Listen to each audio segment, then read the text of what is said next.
words of hello from Force-Space and pass it to you, Sina, as soon as we go live. So let me just make sure that that's good.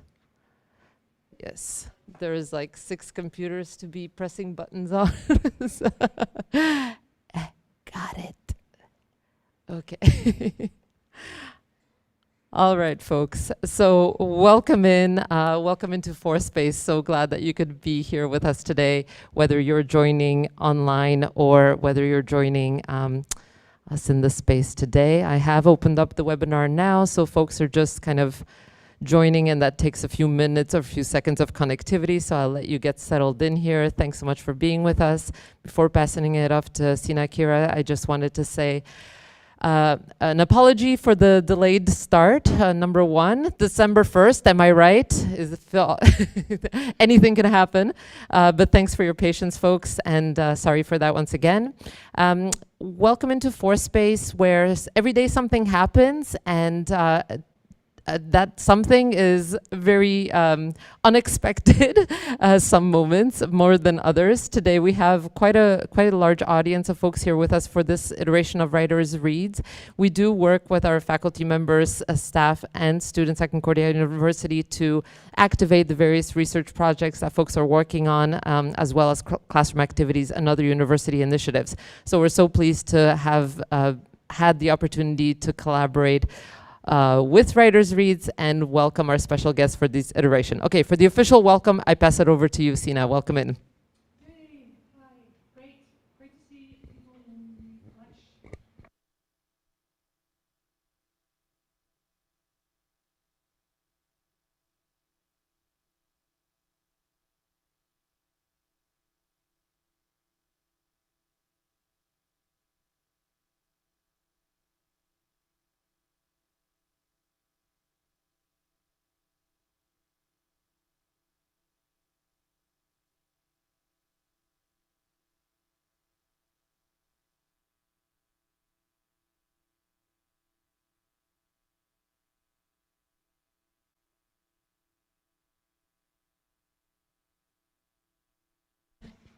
Avasilichioaei is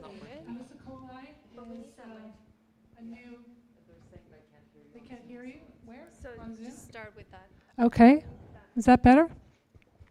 Sorry, those of you who couldn't hear me. Yes, it is the final event of our 2021 fall season, and I'm really excited to be here in Force-Space and very grateful for them hosting us.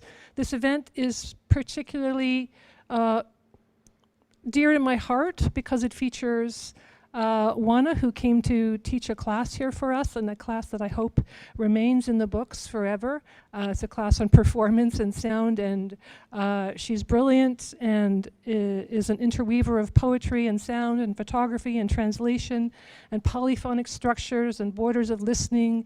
And I think we're amazing. I'm incredibly lucky to have her.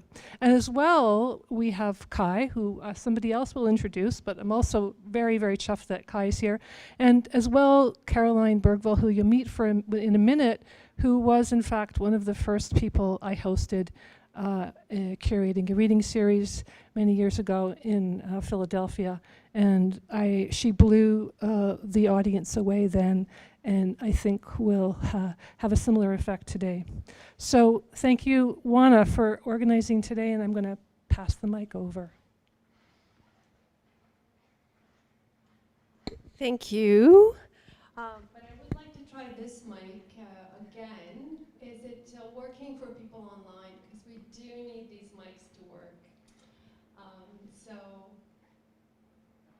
yeah, is that a yes? No. Okay, well, I will introduce with this mic while Anna troubleshoots that.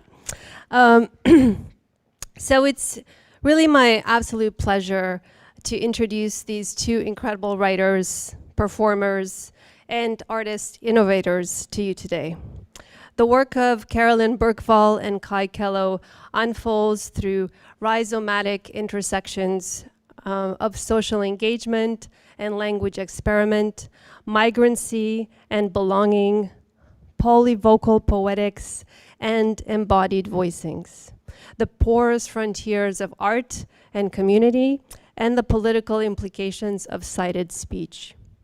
In their distinct ways, they both probe the fractured and refracted histories of English from multilingual, polyphonic perspectives so as to offer othered ways of thinking through language and perhaps even more importantly, ways of listening. Carolyn Bergvall is an award-winning poet, writer, sound artist, and performer of French-Norwegian heritage who has been based in London, UK since 1989. Her works alternate between books and printed matter, collaborative performances, site-specific installations, and sound works. She holds a Master's of Philosophy from the University of Warwick and a PhD from Dartington College of Arts, where she later taught and was instrumental in setting up the interdisciplinary performance writing program, which ran there for several years. Most recently, she was visiting professor at King's College London. Her work has been shown at the Museum of Modern Art and Dia Art Foundation in New York and Tate Modern in London, among other places. Recent books include Metal English, Drift, and most recently, Allison Sings. Kaie Kellough is a novelist, poet, and sound performer who has roots in Guyana, South America, grew up in Western Canada, and is based in Montreal. His works oscillate between vocal performance, recorded audio, electronic narrative, fiction, and poetry. Since 2011, he has created mixed media compositions with saxophonist and synthesist Jason Sharp.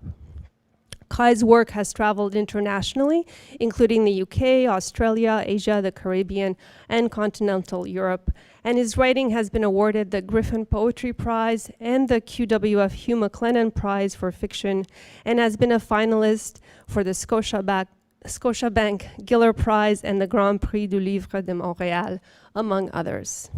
His recent books include Accordeon, Magnetic Equator, and most recently, Dominoes at the Crossroads. So please help me in welcoming Kaie Kellough and Carolyn Bergvall.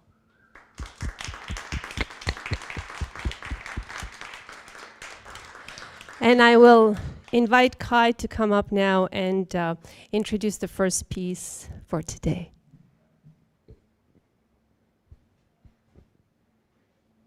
Thank you, Oana, for that introduction, and Sina, and it's nice to be in the fourth space with everybody, and it's nice to see folks online, or it's nice to be seen, I guess, by folks online. The video you're going to see it's called Small Stones, and it was recorded, I think last summer, or earlier this summer. And it's a collaboration with saxophonist Jason Sharp, who plays only 2 saxophones in it. So you'll hear all kinds of different sounds, but the sounds are produced by saxophone, so baritone and bass. And there's voice. There's also a visual element to it, which was produced largely by Kevin Yuen Kit Low. It's the text in the piece is taken from a kind of found poem or collage poem that's made up of fragments of text drawn from the works of different Caribbean writers from, over the last half of the 20th century, from novels, works of fiction, works of memoir and biography, that kind of thing. So this is Small Stones. There you go.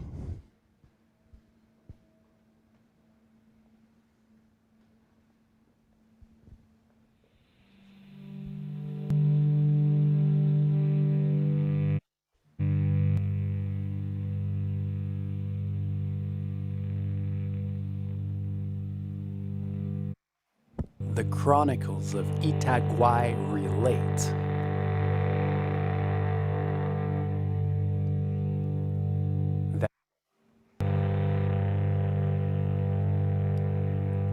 at the auction of a circus that had gone bankrupt,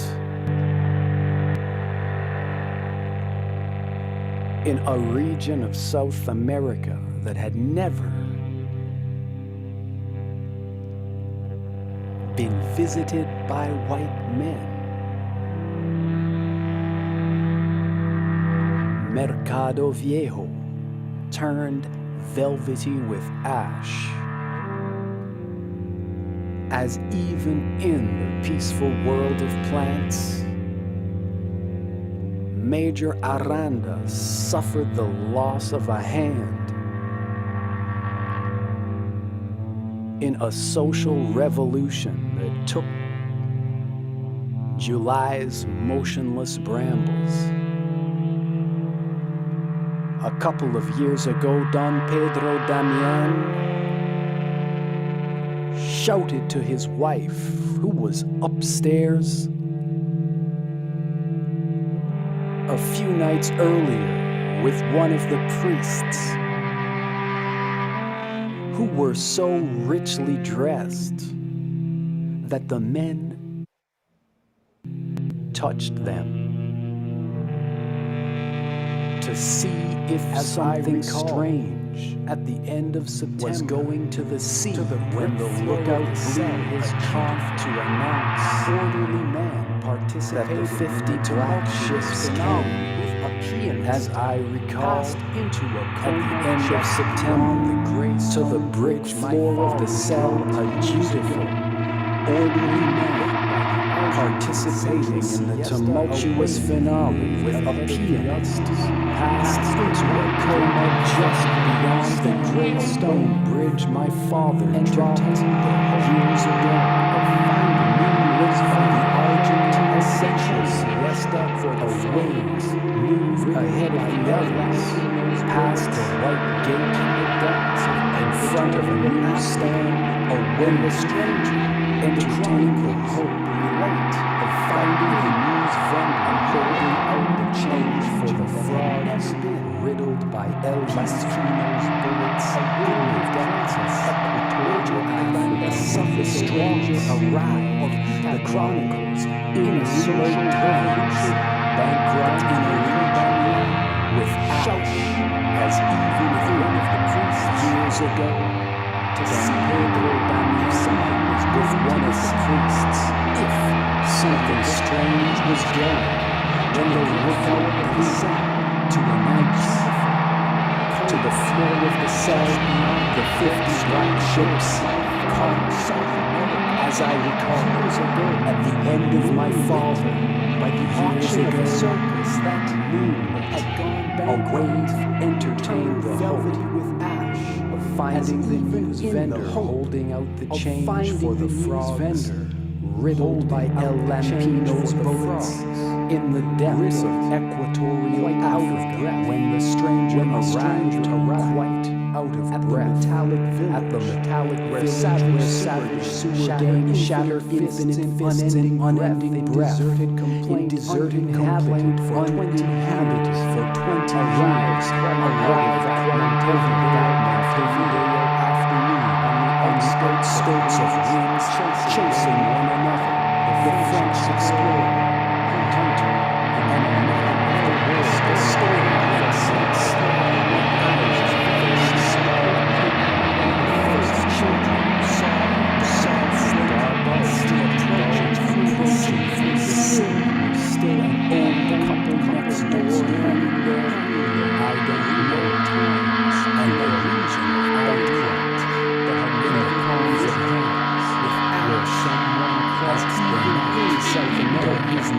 the loss of a hand in a social revolution a couple of years ago, who saw the dark and slinky bulge approaching through the sea, and there, in the palms of hands, who saw next door hanging, where someone crossed the night, dug his nails into a meteor, and said,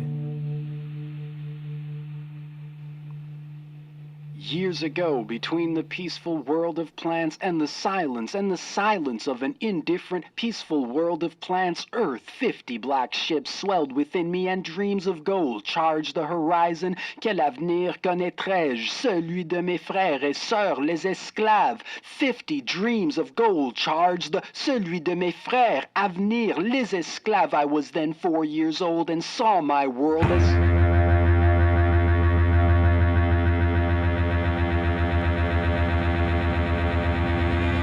I was then 4 years old and saw my world as vulnerable as a far sail trembling under the gong. And saw, through volcanic courses, myself as a soldier facing the port of morning. My first act of ingratitude arrived with the men on the coast. A procession of messengers, drums tuned to a different pitch.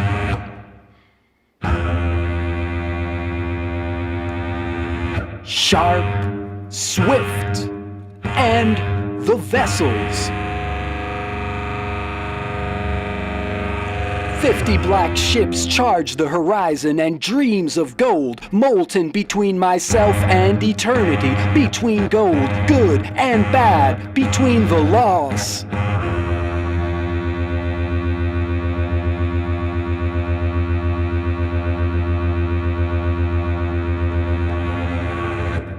Orgain of lime, coffee, cashew, between the journey que les Anglais venaient de m'arracher.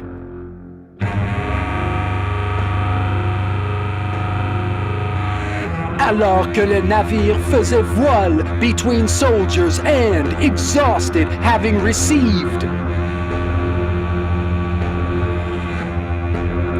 250 coups de fouet sur les jambes, les fesses et le dos. Years ago, between the peaceful world of plants and the silence of an indifferent earth, 50 black ships swelled within me. Quel avenir connaîtrais-je? Celui de mes frères et sœurs, les esclaves. I was then 4 years old and saw, through volcanic courses, myself as a soldier facing the port of morning.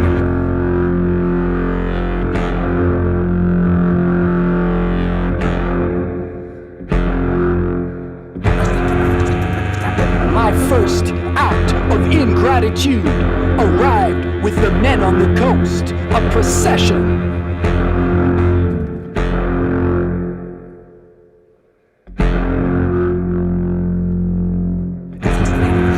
Exhausted, having received 250 coups.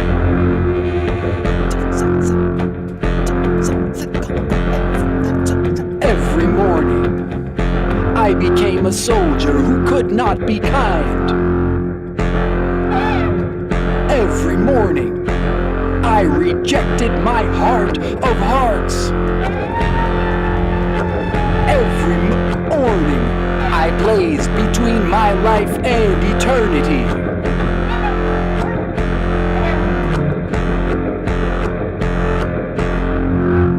Every morning, announcing the ships, 50 black.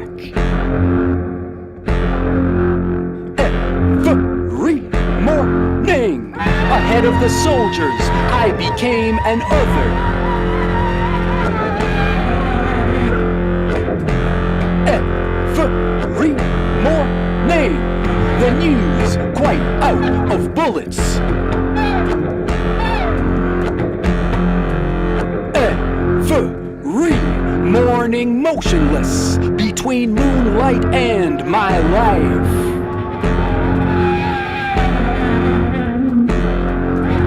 Every morning, I entertained the conch. Every morning, I stamped my newly shod laws. Every morning, Braga dawn. Every morning, I beat my heels into the ground.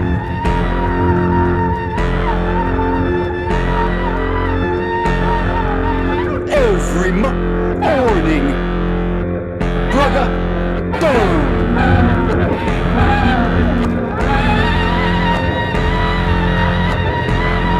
Every morning, Braga dawn.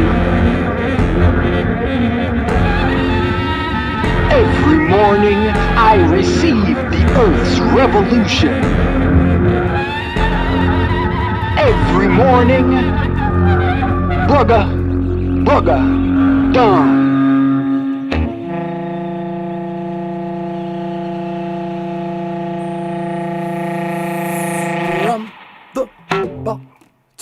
From the bottom rung, mon cœur se gonflait. Mon cœur se gonflait de fureur et de révolte. Every morning flowers flashed in the sun. Le feu glorieux, le feu qui dévore et calcine. Every morning, every morning the British Empire hungered and groaned within me. And a sense of despair, a life in my hands. A limp flesh clutched and wrung. A shadow ripped, a shadow dripped across an ocean. Son ombre s'étendit sur moi comme un génie protecteur. Every morning flowers flashed in the sun. Every morning the British Empire hungered and groaned within me. And a sense of despair, a life in my hands. A limp flesh clutched and wrung. A shadow ripped, a shadow dripped across an ocean. Son ombre s'étendit sur moi comme un génie protecteur.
Dreaming of small stones in my mother's abdomen in the hands of a Carib woman. Small stones shot from les fusils du blanc. Small stones swelling within the intrigue. Small stones whose skins glisten. Small stones. Small stones pierced with arrows. Small stones of raw commerce. Small stones blinking at the first beam of dawn shot across the curve. Small stone eyes seeing the world as dew. Small stones skidding through surf. Small stones scattering into pelicans' wings. Small stones spinning in African hour-walk skulls. Small stones perked. Chodes. Small stones sparking in darkness. Small stones of ackee seeds carried under the tongue. Small stones flourishing their future against Babylon. Small stones who maroon, small stones of mountains, raisin de la colère, small stone shuttles, drumstick tips, a shadow dreaming of small stones in my mother's abdomen, the hands of a Carib woman, small stones shot from les fusils du blanc, small stones swelling within the intrigue, small stones whose skins glisten, small stones pierced with arrows, small stones of raw commerce, small stones blinking at the first beam of dawn, shot across the curve of the burning earth, small stone eyes seeing the world as dew, small stones skidding through surf, small stones scattering into pelicans' wings, small stones spinning in African arrowwalk skulls, small stones percussing chants, small stones sparking in darkness, small stones of ackee seeds carried under the tongue to flourish.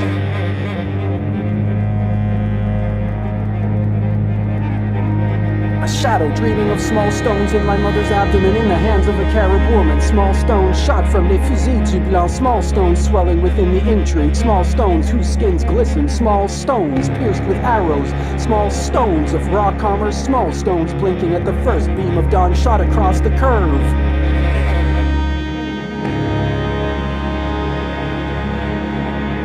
of the burning earth, small stone eyes seeing the world as dew, small stones skidding through surf, small stones scattering into pelicans' wings, small stones spinning.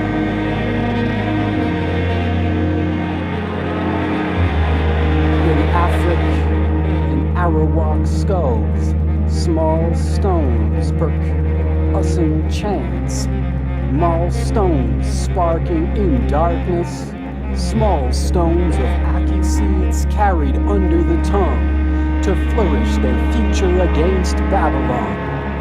Small stones who marooned, small stones of mountains. Raisin de la colère, small stone shuttles, drumstick tips, small stones of raw commerce, small stones pierced with arrows, small stone eyes seeing the world as dew, small stones skidding through surf, small stones scattering into pelicans' wings.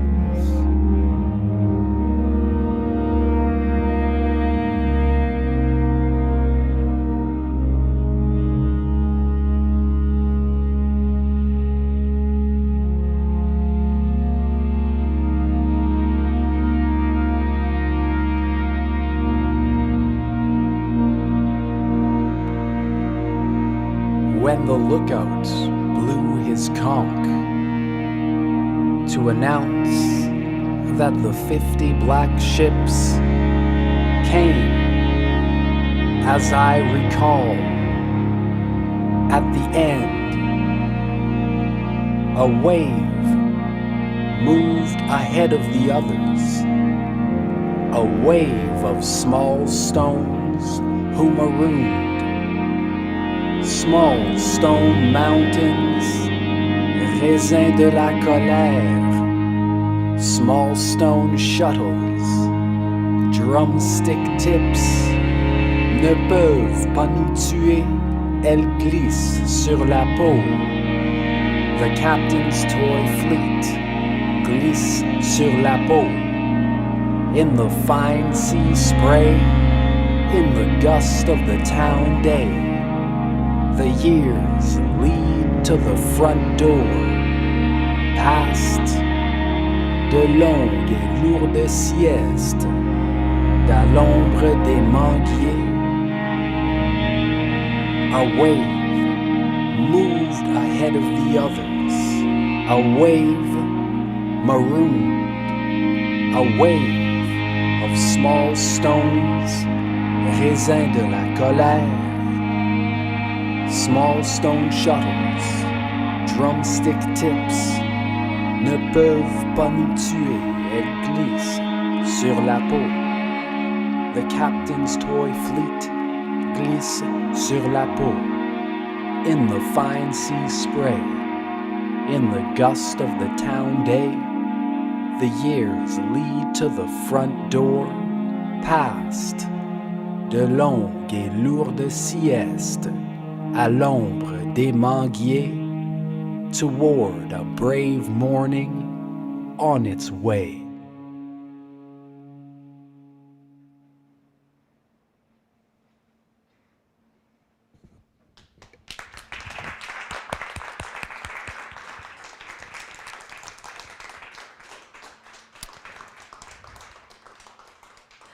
Thank you.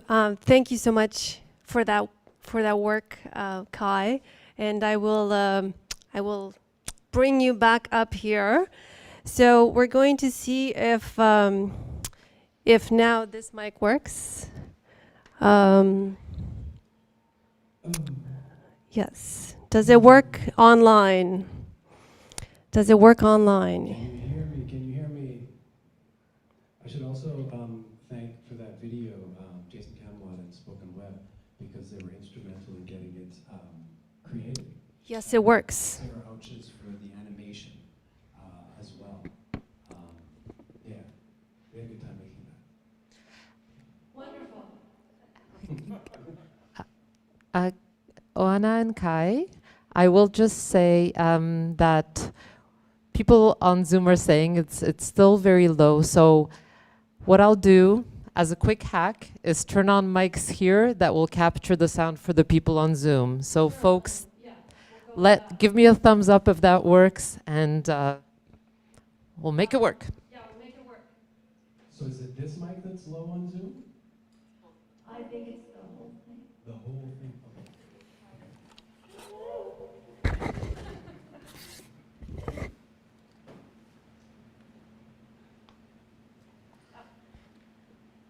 Okay. I'll just say that this is to introduce the work.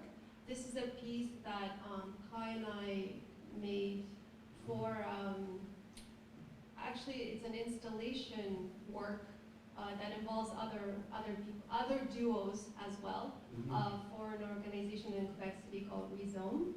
So this is a work we did that was, well, initially Kai's part was called Longitude, my part was called Latitude, Longitude. Kai's piece is now called A Discontinuous Line. Yeah, it's very kind of... It's evolving. Yeah. And so, but I think that's a really appropriate title because, of course, we've also adapted it to be able to perform it before you. And so, this is the discontinuous line between where it started and where it is now. And where it's going. And where it's going.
Continuous line.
I could arise and expand in a dawning tongue. I could stand in the present with my back to the past, or turn to face every time at once with as many facets as there are times, a different shade of brown for each decade, dimming with beauty. I could fragment into features. I could be my mother's mother's mothers, dimming with beauty as there are times. Father, I could fragment into features.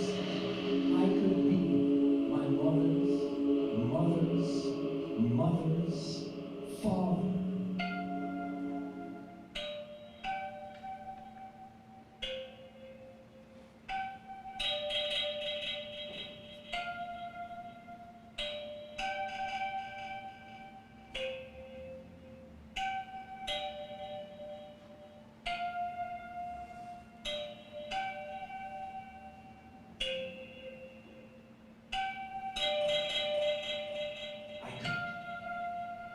Stand in the present with my back to the past, or turn to face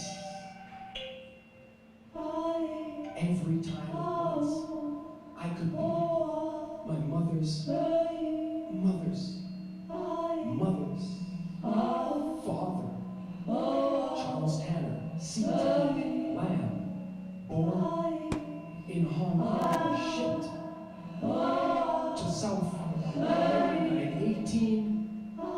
In what fever, departure, brackish, salted, dread of land, lived and worked in then British Guyana, made, married into an Afro-Portuguese family, and somewhere in this turning life faced family, money, the future startled into my eyes. Maybe some fragment of him still stares through them. Into my eyes, maybe some fragment of still stares through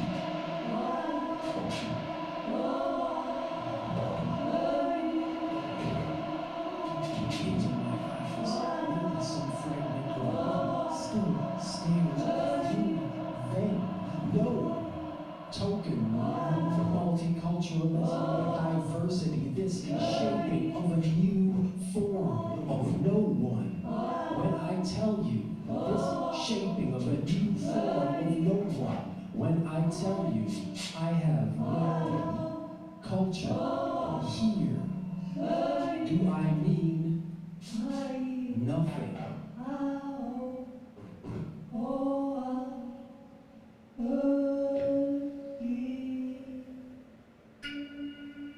Hungry,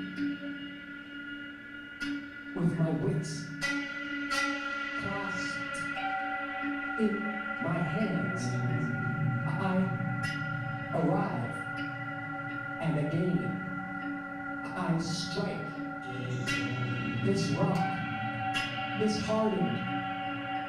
First, I stutter. I have no myths. I have no time. I have no masks. Only labors of repetition. Every day the same. Silence.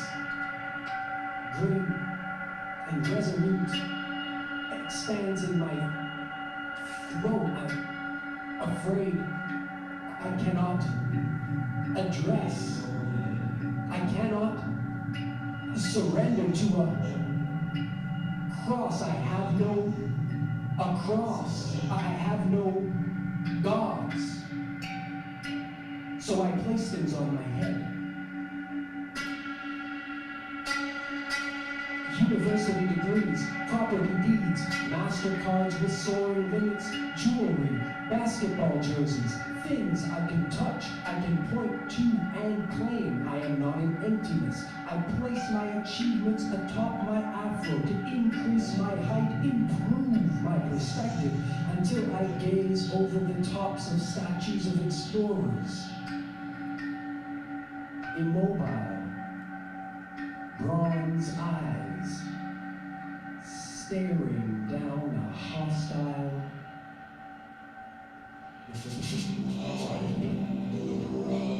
sunset,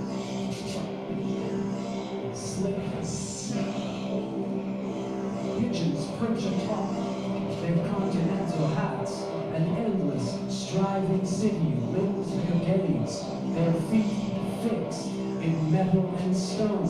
They will not move until toppled by a cabal of lowercase letters.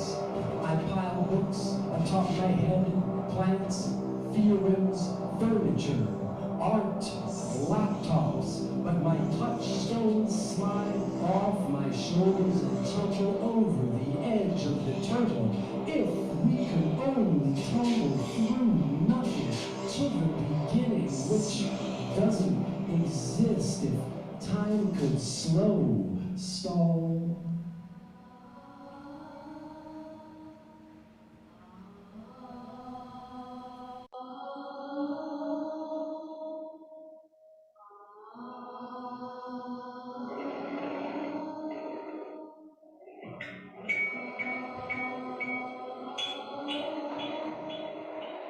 Real backward, or if time could thicken until it drips between the brain and the lip, between the sky and the root tip, between morning's red alarm and the moving tombstones at rush hour. If time could slow down until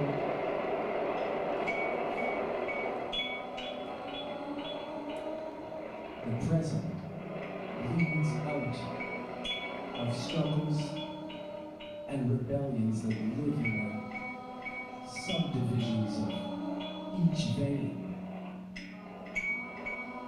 of every letter written, every stem branching into a mouth. Every stick figure etched on rock, on the skull's inner wall, a faded ochre arrow pointing where? To begin, or where we are? To pure labor and materials, flesh and rock stone, which we are when we were driven into the ground. Who gave self to you? Who blew thought into your hair? Who curled speech in your spleen? Who touched a blood-dipped fingertip to your tongue? Who reached far, contributed new variations as a beam of light? Who contributed new variations from the death of the sun to flesh you in color? What?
mic over to Carolyn Bergvall, who is joining us from London, UK.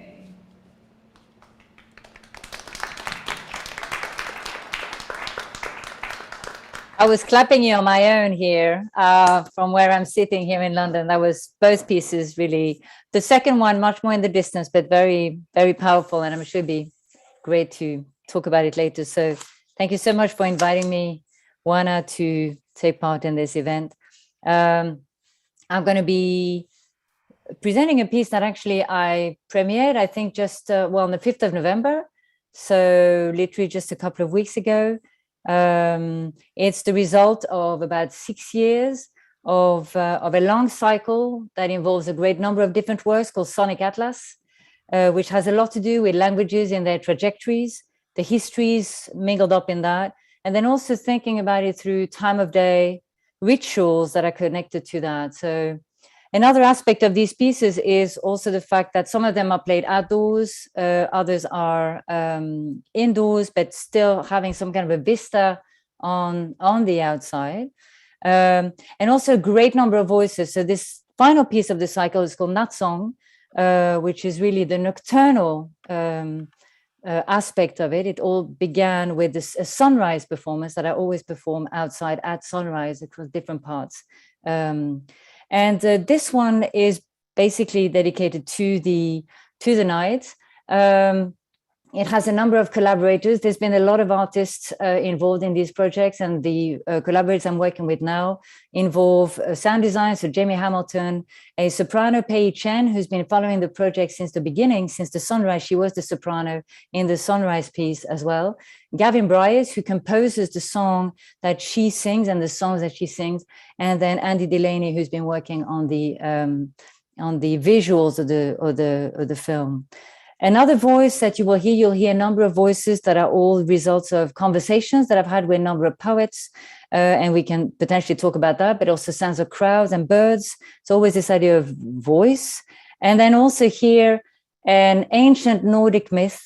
So tapping into my Nordic heritage, one of the sort of earliest anonymous sort of mythic poems, Nordic creation myth. That creation myth both starts the world, if you like, that also leads to its destruction. And then the Völuspá, the vulva, the prophetess who speaks that poem, sinks back into the sea, basically waiting for a potential resurgence of this endless cycle. That poem was extremely influential throughout very early medieval Nordic cultures, the Völuspá. So that voice is also there and is at the beginning of the excerpt that I'm playing you now. The performance is about 50 minutes long, and I'm literally playing you the final 20 minutes. So this is from the live stream on the night. Let me see.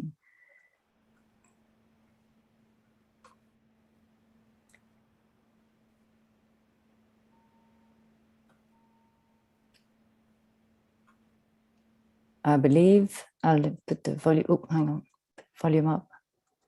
Just, okay.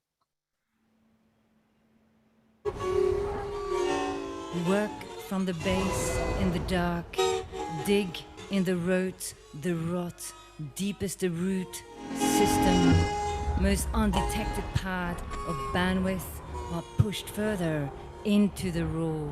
Dig, dig, dig, dig for a patch of earth on earth, a great unhoming. Listen here, insides all around, insides all around, listen all around, we listen all around, insides all around, to the trees, the soil, the cities. The sun plunges into the sea at Ragnarok. Listen here for the submerged, the cut back, the poisoned, the drowned, the left for dead, the voiceless, insides all around, insides all around. Listen for the bridging of the chromatic scale of the brave, the etheric complex of the wise, the crystalline memory fields of the disappeared, silenced. Listen until bleeding from the ears. Listen, listen for the galactic, the holistic anger, the cosmic vegetable. mollusks, oceanic minerals. Listen for the osseous maps of all-knowing, the wounded vital energy of pain and all gestation inside you and all around, inside me and all around, inside you and all around, inside me and all around, inside all around, inside all around, inside you and all around, inside you and all around, inside you and all around, inside me and all around, inside me and all around, inside me all around.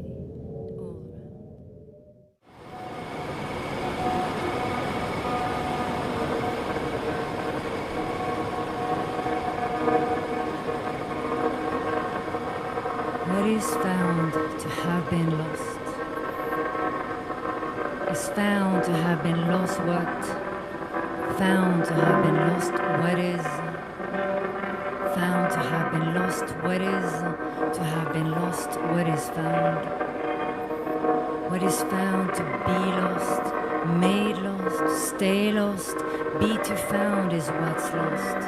Found is what's lost to be. If findings carry losses, carry findings of losses, yet being found lessens losses, lightens what is carried. Made lost, stayed lost, fleeced of earthly hide, hidden comes unhidden, what is found to be unhidden. Found to have been hidden, hidden been, have to lost, been lost, found hidden unhides what is left. And now I know, no seki so, no seki so. What is found is all's left, what is left of what is not, all there was that cannot be, all there is of all there is. Oh, now I know, no seki so, don't know what is, qui sait, no say, all there is all what's left. Oh, holy kins and kind, all there is all there is, of all there is all.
altså det der at være samrejsende. Hamsafarیم, ما در راهیم، ما هستیم. Og rah betyder faktisk en vej. Men når jeg siger, må der rahim, betyder vi på vej. I don't think you get quite the same language context through immigration here in Skye now, where you have combinations. I can't really think of any offhand. I mean, there was historical ones through immigration where, for example, Gaelic and Spanish met in Patagonia. Leið er náttúrulega setningin fjallar farþega, fjallar okkur og hvað við erum. Setningin er farþegar, við erum farþegar, við erum. Nei, farþegar, við erum leiðir, við erum. Fi'n credu bod e'n rhywbeth i ni'n pasio trwyddo, passages, felly yn y geiriadur mawr Gymraeg, y geiriadur yr Academy, ydy ni geiriau fel hint, hintiau, neu tramwyad. So falle byddwn ni'n defnyddio teithwyr ydyn ni, tramwyadau. So mae'r sin ta an sian iowe sin le cheer agus dina bana owaina on. Tan iowe sin as data agus ta an cheer athrahin ish. Ta galore changa le chlistail in Yarin agus ta galore dina egsala le fecail sa cheer. حنا كندوزو حنا كندوزو هنا وحنا كنمشيو حنا كندوزو وحنا الطريق nous sommes des passages حنا الطريق ولا c'est très philosophique pour moi on est tous des passagers là, c'est vrai, et si on peut laisser quelque chose en héritage, tant mieux, quelque chose de bien. حاجة مليحة زوينة. Mabar is also the common word we use for the different checkpoints across Palestine, and from Jordan to Palestine, from different there are multiple territories in Palestine, from one territory to another. There are a lot of different passages or passageways that are very heavily militarized. There she is, the woman who's always traveling. Angela, you are knocked up, eh?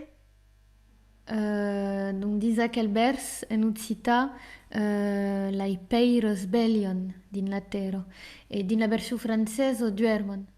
I heard this song and I was like, that sounds like the Spanish we speak in Latin America because of the S's, and it's got this Arabic sound and these Arabic roots and this kind of nostalgia, this pain. It was a song about not having a country, not having anywhere to go. I couldn't believe it. And also because I was an immigrant here. Prepared to cross, X-cross and X-cross, pathways in the dark, from the dark, a time of urgent necessity to retrain our basic building blocks beyond the impasse. So vast and imbricated, seems to make change impossible, wants to prevent any new modes of system thinking, ways of living, wants to keep the future locked into the wars, truncated, isolated, wants to maintain only from I to isolate, only from I to times of catastrophe. Work from the base in the dark. Conversations are like earrings. Rådu, la clairière, recovers deep-rootedness with others, drives a current between us that brightens from the dark. Lysner, det lysner. Norwegian, it brightens. Det lysner med mørke. It brightens with dark. Creates a brightening, listening as a brightening. A receptor of light. A detector of heat. Take a long view closely.